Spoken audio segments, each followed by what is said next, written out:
நம்ம நம்மளை சுத்தி நடக்கிற எல்லா விஷயமுமே இவ்வளவு ரியாலிட்டியா நேத்து அந்த படத்துல வர்ற எல்லா கேரக்டருமே நம்ம எங்கேயோ பார்த்திருப்போம், நம்ம ரியல் லைஃப்ல எங்கேயோ பிலீவ் பண்ணிருப்போம். நமக்கு கிட்ட இருக்கிற ஒரு கேரக்டரா, ஹீரோயின்ஸாவும் சரி ஹீரோவாவும் சரி, நீங்க நம்ம கார்த்திக் சாரை நம்ம அப்படி ஒரு கேரக்டரை நான் பார்க்கவே இல்லை. அப்படி ஒரு ஃப்ரெஷ்ஷான ஒரு கார்த்திக் சார் ஒரு செவுத்த வச்சு ஒரு மனுஷன் அப்புறம் இவ்வளவு பெரிய கதையை பண்ணலாமான்னு அவரே ஒரு இன்டர்வியூல சொல்லியிருக்காரு. ஸோ அதுக்கு பின்னாடி இவ்வளவு பாலிடிக்ஸ்ன்ற மாதிரி ஆச்சரியப்படுறதுக்கு நிறைய விஷயங்கள் இருக்கு. That's called Ranjith.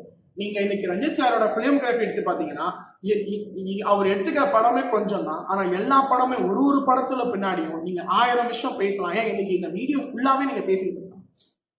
அங்க ஒரு சீன் வரும் மெட்ராஸ்ல, அந்த நீங்க பார்த்தா தெரிஞ்சிருக்கோம்.